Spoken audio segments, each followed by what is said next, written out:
8:35, estamos en ampliación de noticias. Vamos a darle la bienvenida, la hemos tenido hace algunos días nomás, a la virtual congresista de Perú Libre, Betsy Chávez, con quien vamos a conversar sobre lo que ayer fue la, noticia de coyuntura, aunque se había adelantado que esto iba a ocurrir, una alianza con la ex candidata Verónica Mendoza y el señor Pedro Castillo. Hemos conocido los compromisos que ha firmado el señor Castillo. Hay quienes interpretan de una manera distinta, y lo que han firmado también tanto Mendoza como Castillo, y donde se habla de una refundación del país. Betsy, ¿cómo está? Bienvenida. ¿Cómo está? Muy buenos días, doña Mónica, don Fernando, don Carlos. Muy contenta de estar en este espacio. Aquí un saludo fraterno desde la ciudad de Tacna. Muy bien, muchísimas gracias, Betsy. Hablar de refundación a mí me provoca una enorme preocupación, y le digo por qué, Betsy. Porque efectivamente en nombre de refundaciones se han destrozado, se han dejado en escombros muchas sociedades con la intención probablemente inicial de hacer una mejor redistribución de riquezas, pero ha terminado todo en la pobreza máxima. Entonces, ¿por qué no continuar lo bueno y perfeccionarlo, perfeccionar lo bueno, mejorarlo y no empezar de cero? Porque evidentemente esto nos puede traer muchísimas consecuencias nefastas. O sea, ¿cómo le entiende usted? Mónica, acabas de mencionar la palabra refundación, que como dices está en el documento. Yo también lo tengo aquí a la mano. Sí, claro. Pero hay una exégesis, ¿no? Y siempre indicando, hay que ser muy respetuosos de las exégesis, de las interpretaciones que hay. Sí. Cuando nosotros mencionamos el término de refundación, y está en el documento, hablamos justamente de lo que indicamos en primera vuelta: plantear un nuevo pacto social, plantear una nueva constitución, a través del proceso democrático que deba de hacerse. Y pues significa quizá no empezar de cero, porque eso es como que hasta utópico, pero sí. Pero lo han pretendido, ¿no? En otras sociedades, y por eso le digo, hay que mirar siempre los espejos. Yo creo que cercanos. Lo que indicas el temor que puede haber, la duda, la incertidumbre, pero recordemos que todo cambio tiene de manera inherente la incertidumbre, ¿no? Pero ¿cómo logramos finalmente mejorar las sociedades? Justamente ciñéndonos al cambio. El mundo, en todo este periodo histórico que tenemos, se somete a cambios. Sí. Entonces, hemos tenido cambios penosos, por supuesto, sí, pero también hay cambios positivos. Entonces, orientémonos que cuando nosotros planteamos justamente como por ejemplo, la disminución de la pobreza, que antes de la pandemia era una realidad, bajo este marco. Claro, pero mira, acabo de mencionar ese tema tan importante, que es un indicador, que es justamente la pobreza. Y cuando nosotros hemos hablado, Mónica, de la economía popular con mercados, hemos hecho de manera rápida un análisis desde el año 2008 hasta el año 2017 sobre algunos indicadores. Por ejemplo, justo lo que acabas de mencionar, la pobreza monetaria. Cuando nosotros planteamos este nuevo modelo económico, ojo, que es una economía popular con mercados, no ausente de mercados, porque eso no funciona, con mercados, dice. Hemos visto que la pobreza monetaria ha reducido en casi 15%, tanto en Bolivia como en Ecuador, y en el Perú solamente el 11.8%. Entonces, hay modelos económicos que bien aplicados, ojo, no pateando el tablero, funcionan. Y eso es a lo que aspiramos. Entonces, que no se entienda que vamos a ir pues a un tema primitivo, que aquí lo que tú tienes mucho te voy a quitar. O sea, lo que pasa es que hay mucha diferencia entre lo que dice, gente vinculada al señor Cerrón y lo que dice el señor Castillo. Más allá de que el señor Castillo diga que el señor Cerrón no debe aparecer, la verdad que aparece, y no con discreción. Pero en fin, esa es otra discusión. Fernando tiene... propósito de eso, Mónica, una pregunta para la señora Betsy Chávez, que es abogada. El punto 5 de este compromiso con el pueblo de Pedro Castillo se refiere al fortalecimiento del sistema anticorrupción y al compromiso de no injerencia en los procesos judiciales. ¿Significa eso que una consigna como la que venía coreando el señor Castillo, que Vladimir Cerrón no había sido condenado a causa de la corrupción que la justicia ha establecido que él practicó, sino que ha sido condenado por la corrupción? Esas interpretaciones de qué es lo que la justicia ha decidido ya no se harán más. Señor Fernando, nuevamente muy buenos días. Agradezco su interrogante. Nosotros somos respetuosos de la estructura del Estado. Hay tres poderes. El judicial, que nos guste o no nos guste, que tengamos nuestras reservas o no, debe respetarse y debe de fortalecerse. El poder ejecutivo, que tiene su propia funcionalidad, y también el poder legislativo. Cuando nosotros hablamos justamente de el fortalecer el sistema anticorrupción, recordemos que actualmente los fiscales anticorrupción no rotan. Nosotros lo que sí proponemos, yo lo decía justamente aquí en la región de Tacna, coincidíamos con otros colegas de otras regiones, es que los fiscales anticorrupción de nuestro país deben de rotar, así como rotan los fiscales de la especializada de antidrogas. ¿Por qué? Porque cuando uno hace arraigo en un lugar, se siembra también la corrupción.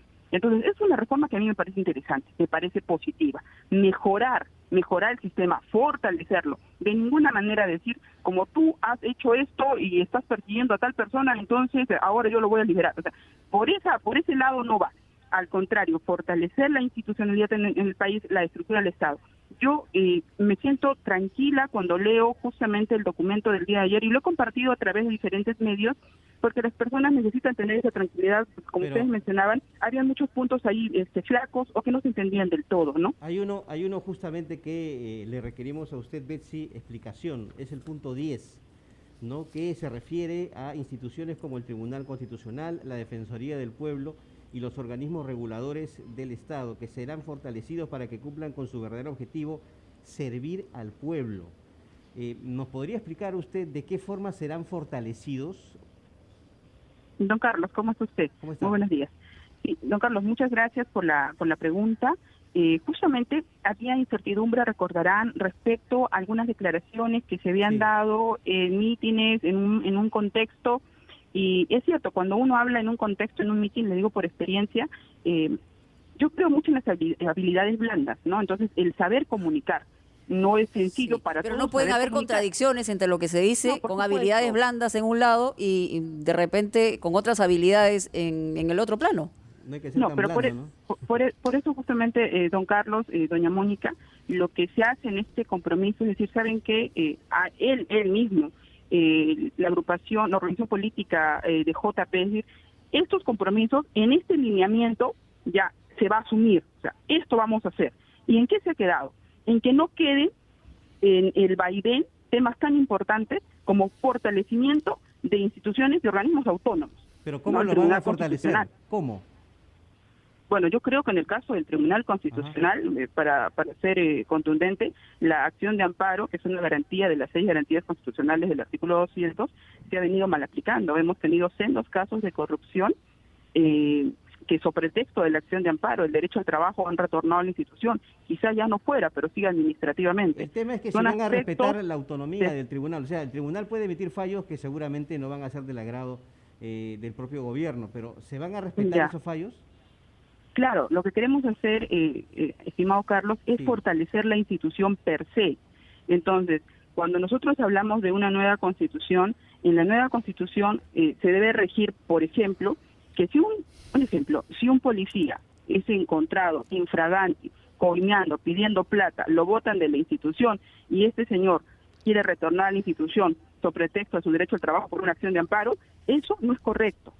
Eso no es correcto. Entonces, ese tipo de situaciones que son vacíos que ha dejado la norma deben de mejorarse. Yo creo que ahí nosotros no encontramos ninguna contradicción. Sí, entonces, completamente de acuerdo con eso. Algo mucho menos claro es el punto 10 de este compromiso con el pueblo de Pedro Castillo, porque se habla ahí de fortalecer al Tribunal Constitucional y a la Defensoría del Pueblo para que cumplan con su verdadero objetivo, servir al pueblo. Pero el Tribunal Constitucional tiene que garantizar derechos constitucionales de todos, también de las empresas, no es solo el pueblo. ¿Qué significa fortalecer las instituciones? Es cierto que ya no estamos ante la promesa de disolverlos, pero fortalecer es una tarea de la ley, es decir, del Parlamento. No es el presidente de la República que puede hacer eso, por las instituciones previstas para eso, supongo. Correcto. Ha mencionado algo que en nuestro sistema jurídico es importante, justamente el papel que cumplimos nosotros en esta etapa, bueno, cuando estemos juramentados ya el 28 de julio, que es el la labor que se va a cumplir desde el punto legislativo, ¿no? Y nosotros, y lo he indicado, buscamos justamente los consensos democráticos. Finalmente va a ser la ciudadanía la que va a decir qué parlamentarios o qué bancada está de acuerdo, ojo, con el Estado de Derecho. Porque siempre Pero vamos ya a encontrar, dijo eso ¿no?, con el voto, ¿no? Ya tenemos un Congreso, ya se expresó el pueblo y tenemos a eso. 130 congresistas ya. ¿O usted Sí, quiere y en nuestra- cambiarlos? No, por supuesto que no, don Fernando. Entonces, ¿por Aquí qué espera tiene que el pueblo primar. diga cuáles son los congresistas cuando ya están elegidos? Claro, pero recordemos los temas de forma y de fondo. Entonces, si se menciona el tema del pueblo, es justamente también tenemos nosotros como representantes. Finalmente Da la impresión que es un pueblo como excluyente, porque en realidad el que gobierna va a ser para todos los peruanos, piensen o no piensen como el señor Castillo, Claro, pero y toda su gente. Doña Mónica, recordemos que dentro de los elementos del Estado tenemos la nación, tenemos el territorio, tenemos la soberanía y tenemos el pueblo, ¿no? O sea, esos son los 4 elementos del Estado doctrinariamente reconocidos. Entonces, ya, pero pueblo, digamos, en para que la efecto, gente es lo esa entienda, amplitud. porque diera la impresión que se habla solamente para un grupo Ya. humano y no No, para no, el no. resto. A ver, Claro, permítame, no Betsy, es la tengo que ir a una impresión. pausa, porque va a seguir hablando, por supuesto, vamos a tener, digamos, los mismos minutos que le damos al otro lado de la tienda electoral, así que no hay problema, ya regresamos con usted.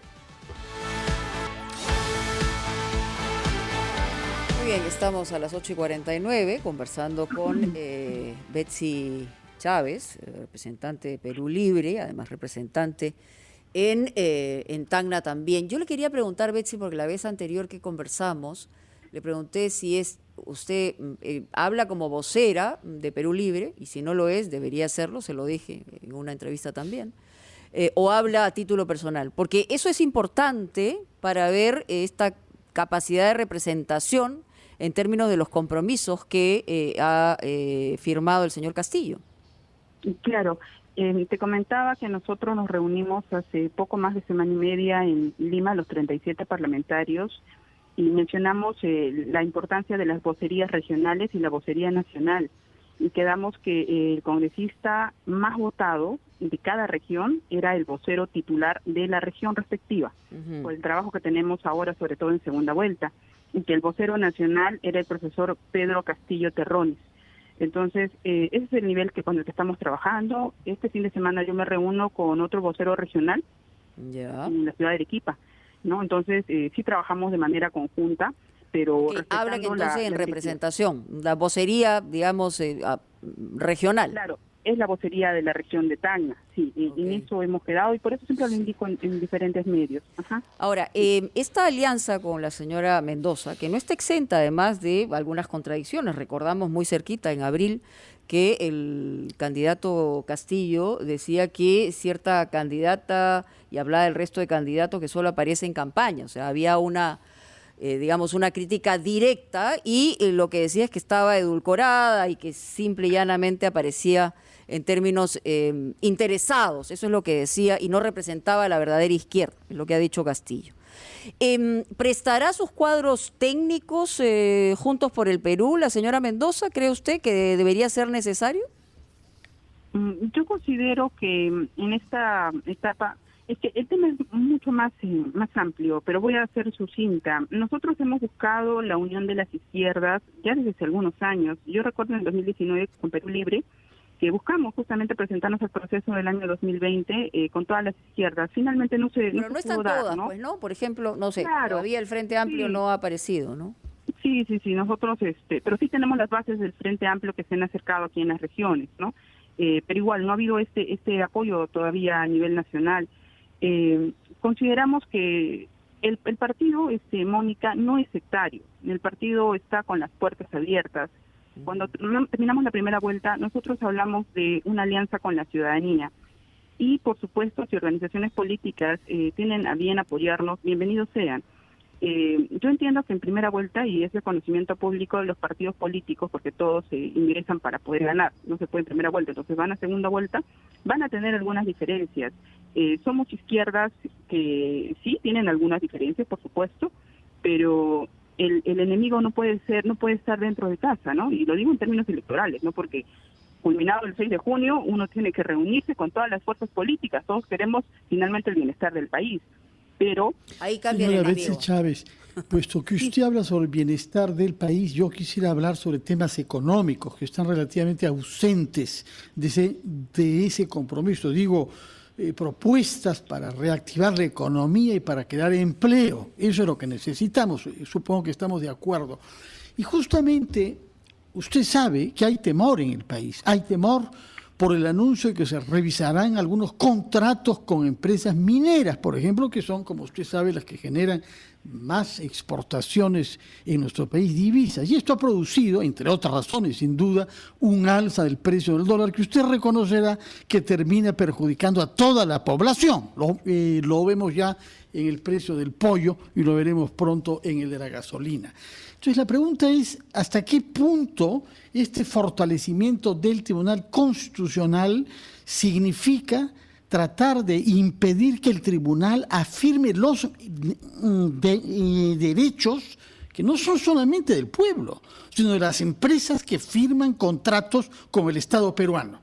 ¿Hasta qué punto van a comprometerse ustedes en el respeto de esos contratos y su eventual renegociación si están de acuerdo ambas partes, pero no por imposición, lo que nos expone a los fracasos que hemos visto en el CIADI? ya, primero, el respeto es irrestricto para las instituciones del Estado y de las libertades. Hablamos de fortalecer el Estado, no de debilitarlo. El Tribunal Constitucional, por esencia dogmática, es un ente que tiene que proteger justamente derechos fundamentales que le ha costado a la humanidad obtenerlos. Ya, eso es por un lado. Me acaba de hablar usted del tema económico, del alza justamente del dólar.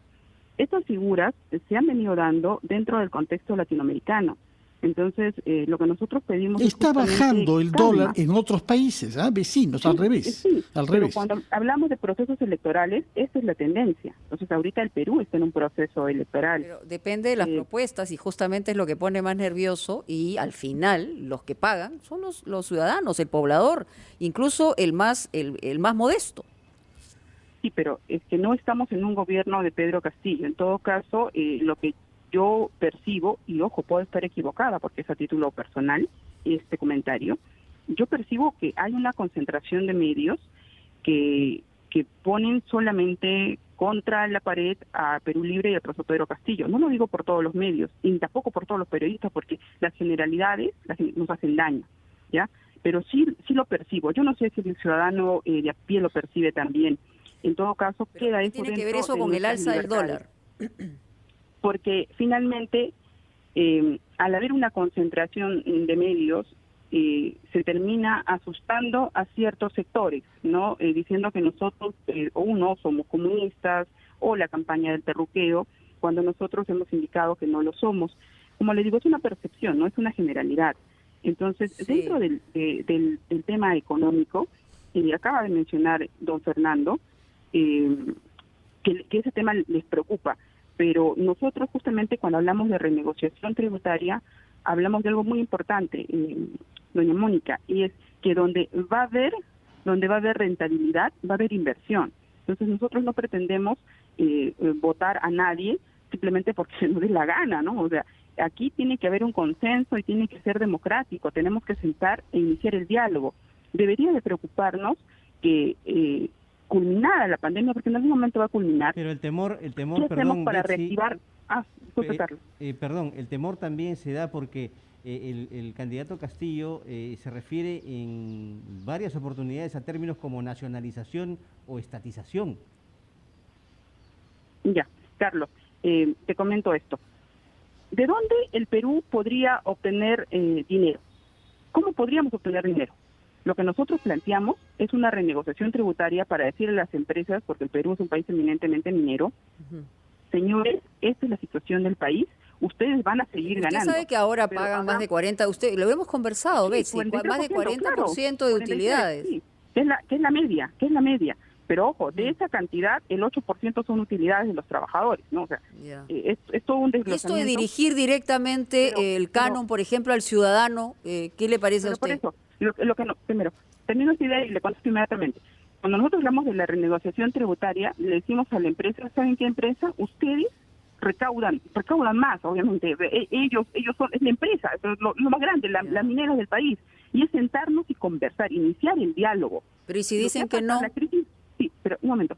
La crisis de hoy que tenemos en Colombia es porque el gobierno de Duque le dijo a la persona de a pie, ya, al mediano y pequeño contribuyente, al que en Perú le conocemos como AMEPECO, a ustedes les vamos a subir impuestos.